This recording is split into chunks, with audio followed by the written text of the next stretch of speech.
Hey, what's up guys? In today's video, we are going to talk about getting out of tier 10 because it's not uncommon. I know a lot of you guys want to get out of Amazon merch tier 10.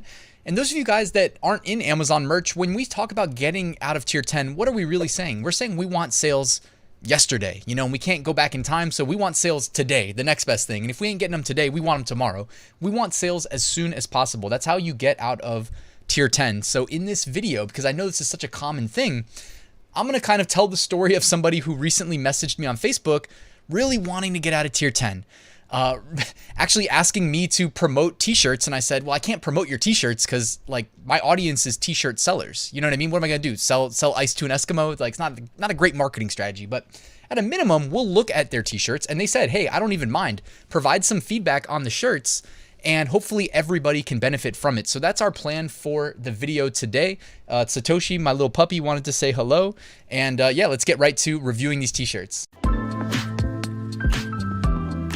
We're going to jump on over to Amazon and review these shirts in just a second, but I wanted to remind you, I wrote a free Amazon merch 7-day mini course. All I need is your email address and I'll send you one lesson a day for 7 days. The link is in the description. Also down there, you'll find a link to my Amazon merch Facebook group. So I hope you guys will check that out.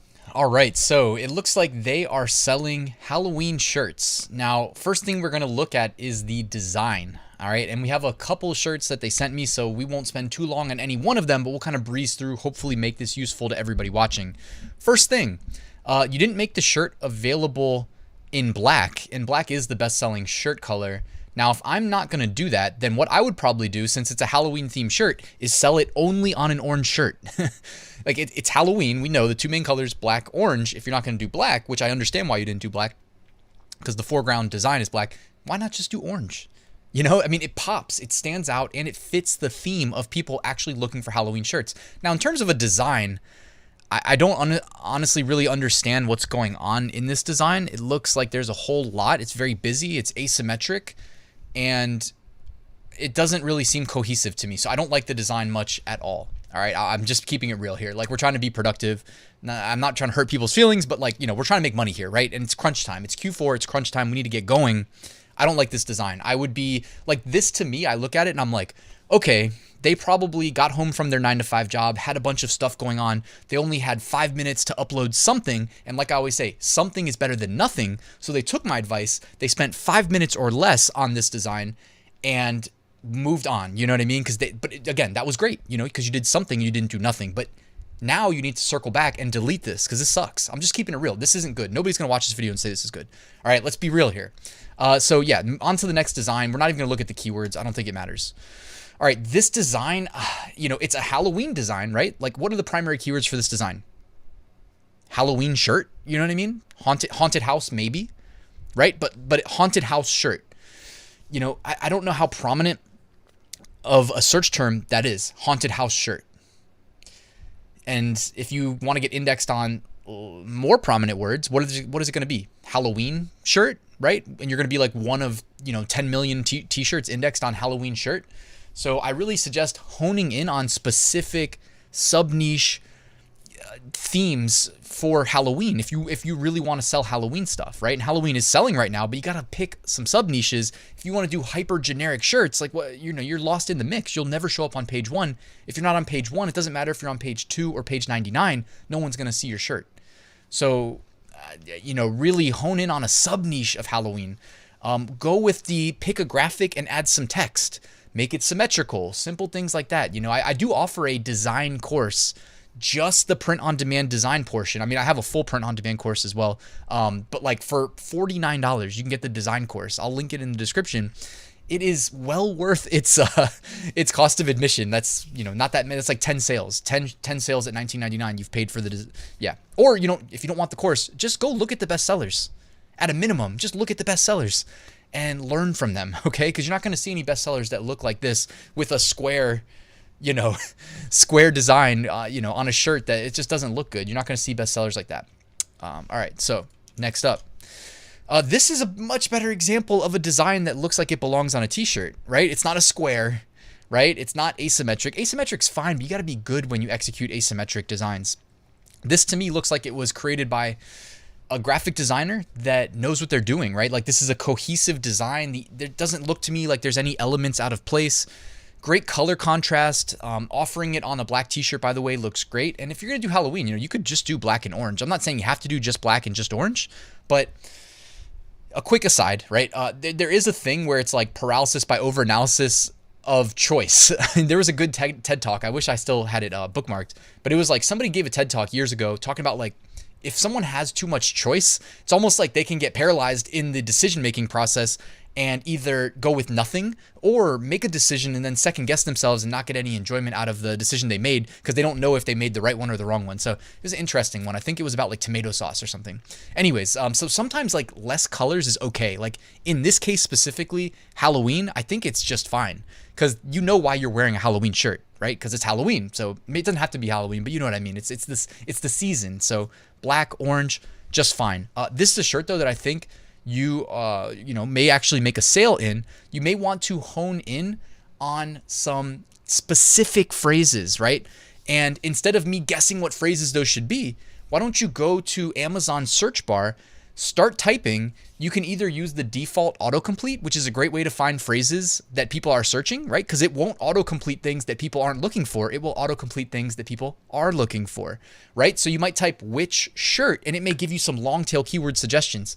There's also a free Chrome extension, all right, free, called AMZ Suggestion Expander. I can link to that in the description as well. It does exactly what it sounds like. It takes the autocomplete on Amazon and it expands it. So you can find even more long-term keywords, long-tail keywords. When it comes to a title, like I always try to get my primary keywords and phrases in the title. Try to get a couple good phrases that aren't super generic, right? So it's like which Halloween costume, which Halloween costume, that's okay, but you're selling a Halloween costume shirt, so you probably shouldn't have put the for women.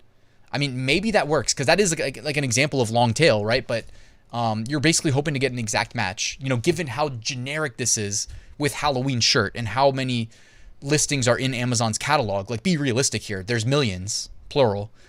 You're hoping for an exact match. You're hoping someone types in which Halloween costume for women's shirt, which, I mean, why not right now? Let's just type it in. Let's see if you show up. All right.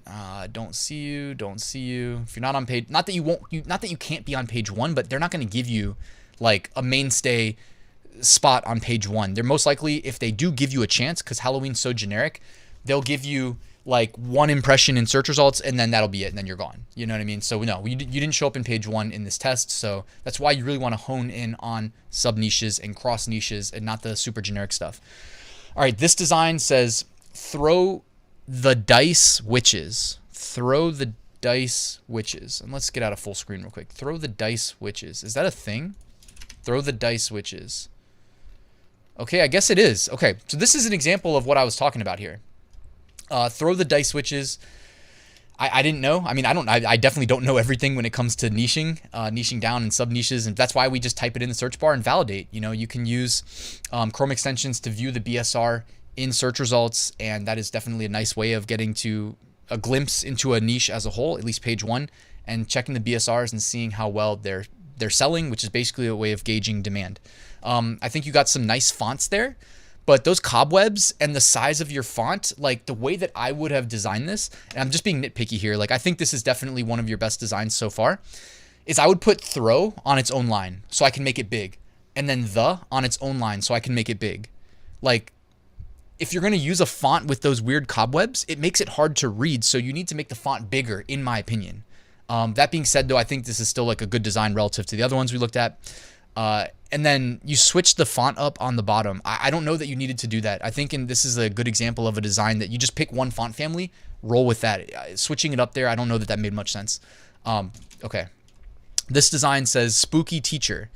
So I'm not going to try to validate this niche for you. I think the design looks definitely like good enough to make a sale, but it's weird that there's like random like white dust on the design as if it was like a Photoshop magic wand attempt that didn't go through completely and it left some stuff behind. I mean, that's the only part of this design I don't get. It looks like potentially it's like, or like a grunge pattern was overlaid, and I don't know. Again, I'm being nitpicky here, but I I don't know. If I was actually going to buy this shirt and I noticed that, I'd probably like just find another one, because obviously on Amazon, there's going to be a lot of options. So yeah, I mean, I don't know what's going on with that design. Next one. This says, for some of us, Halloween is every night. And again, your font selection, it's very small. It's a very thin font. And in between the letters, you have like birds. So without getting into all the details, you know, you can definitely simplify these, okay? If shirts are selling that say, for some of us, Halloween is every night, great, you validated a niche. For your design, just make sure the text can be read easily, okay? Now, if you want, I will link in the description. I will link to, right now, it's my favorite. It's my go-to. It's the first font that I think of using. I'm not saying I use it every time, but it's like one that's like, I'll start there and then I'll find another font if I don't like it. It's called Edmund Texture. You can get it on Creative Fabrica. So either join Creative Fabrica for $1 or just download the font, you know, whatever it costs. I've seen the price fluctuate, so I don't know what it actually costs right now, but it's my go-to. Like, it is certainly paid for itself in the case of me using it. And again, just using this font though won't solve all your problems. You still want to make the font size bigger, all right? And then also, I don't think you need all of these extra elements like floating around your designs, like the zombie hand, the witch hat, the flying witch, the trees. You don't need all those, okay? You do not need all those. And I do like that you made the word Halloween a different color. I know you did that on a previous design. Sometimes it's okay if the text has like one primary word that really matters. I don't always change the color. I think more times than not, I don't do that, but I'll make that word bigger, right? Because we are guiding people's eyes. First thing they see, centered graphic of ghosts. Next thing they see, the big word. After that, they see the small text, right? And we guide their eyes like 1, 2, 3. This is how you see our design. All right, next design says spooky season. I think this design is fine. It doesn't need those extra like little floating ghosts on the left and right side of spooky. This font right here, honestly, I don't know what that's called, but that font to me is like perfect for Halloween. It's got the grunge effect. It's big, it's bold, it's easy to read. Whatever font that is, keep using that one. Use that one more if you're going to keep doing Halloween.